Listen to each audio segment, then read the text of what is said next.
نحمدہ نصلی و نسلم علی رسولہ الکریم اما بعد۔ حضرت ابو ہریرہ رضی اللہ تعالی عنہ سے بخاری شریف کے اندر روایت ہے کہ نبی کریم صلی اللہ علیہ وسلم نے فرمایا، من عطاہ اللہ مالا فلم یؤدی زکاتہ، کہ جس شخص کو اللہ نے مال دیا ہو پھر بھی وہ اس کی زکوٰۃ ادا نہ کرے تو مُثِّلَ مَالَهُ یوم القیامت شجاعا اقرأ لہ زبیبتان یطوقہ یوم القیامہ، کہ جس شخص کو اللہ نے مال دیا ہو پھر بھی وہ اس کی زکوٰۃ ادا نہ کرے تو قیامت کے دن اس کے مال کو گنجے سانپ کی شکل دی جائے گی جس کی آنکھوں پر دو سیاہ نقطے ہوں گے، اور وہ سانپ اس شخص کے گلے کا توق بن جائے گا۔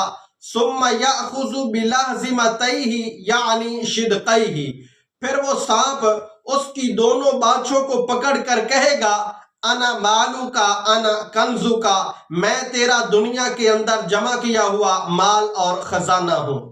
ایک اور روایت کے اندر ہے کہ ایک شخص نے آپ علیہ السلام سے پوچھا کہ اگر کوئی شخص اپنے مال کی زکوٰۃ ادا کر دیتا ہے تو اس کے لیے کیا حکم ہے؟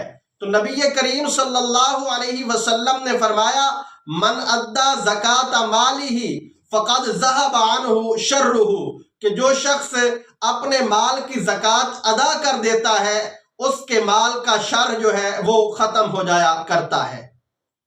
اس لیے جس دن ملکیت کے اندر نصاب کے برابر پیسے آ جائیں، یعنی کہ 52.5 تولے چاندی کے برابر رقم بندے کی ملکیت کے اندر آ جائے، وہ دن آپ کے لیے زکوٰۃ کا دن ہے۔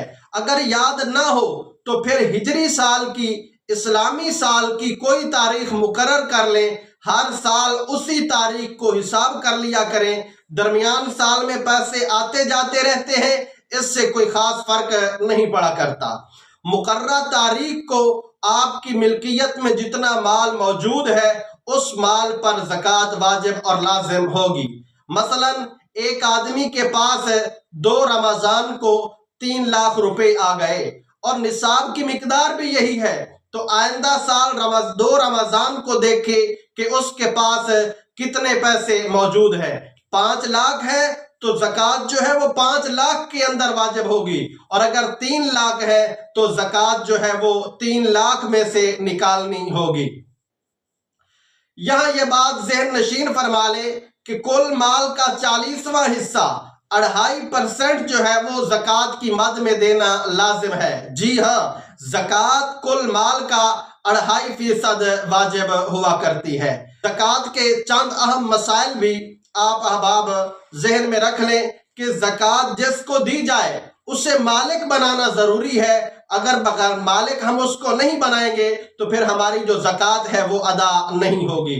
نمبر 2، اگر کسی آدمی کی آمدنی جو ہے وہ کافی ہے لیکن وہ مقروض ہے اور خرچہ زیادہ ہونے کی وجہ سے قرض ادا کرنے پر قادر نہیں ہے تو ایسے آدمی پر زکوٰۃ بھی واجب نہیں ہے۔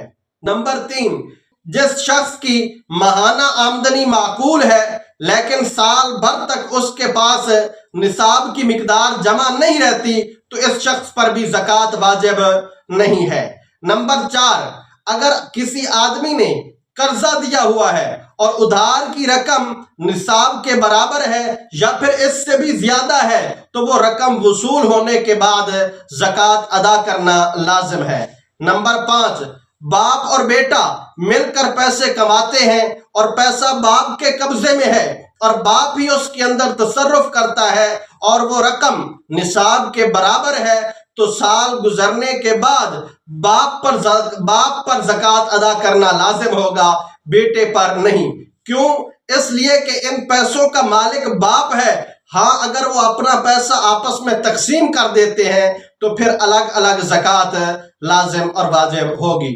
نمبر 6، مردے کے ایصال ثواب کے لیے زکوٰۃ کی رقم دینا جائز نہیں ہے، بلکہ زکوٰۃ کے علاوہ دوسری رقم سے ایصال ثواب کرنا ہوگا، ورنہ میت کو ثواب نہیں پہنچے گا۔ نمبر 7، زکوٰۃ کی رقم سے مکانات بنا کر مستحق لوگوں کے اندر تقسیم کرنے سے بھی زکوٰۃ ادا ہو جایا کرتی ہے۔ البتہ اس کے لیے ضروری ہے کہ مستحق لوگوں کو مکمل طور پر مالک بنا دیا جائے۔ اس مقصد کے لیے مکان کا قبضہ بھی دے دیں اور رجسٹر کروا کر کاغذات بھی ان کے حوالے کر دیں تاکہ وہ اپنے اختیار سے جس قسم کا جائز تصرف کرنا چاہیں وہ کر سکیں۔ نمبر 8، اگر کوئی شخص یوں کرتا ہے کہ وہ انکم ٹیکس ادا کرتا ہے اور پھر یہ سمجھتا ہے کہ انکم ٹیکس کے ساتھ ساتھ زکوٰۃ بھی ادا ہو گئی، تو اس کی یہ سوچ سراسر غلط ہے، کیونکہ انکم ٹیکس ملکی ضروریات کے لیے گورنمنٹ کی طرف سے مقرر ہے، جبکہ زکوٰۃ ایک مسلمان کے لیے فریضہ خدا بندی اور عبادت ہے۔ انکم ٹیکس ادا کرنے سے زکوٰۃ ادا نہیں ہوا کرتی، بلکہ زکوٰۃ الگ سے ادا کرنا فرض اور ضروری ہے۔ اللہ رب العالمین ہم سب کو دین کی صحیح فہم اور سمجھ نصیب فرمائے۔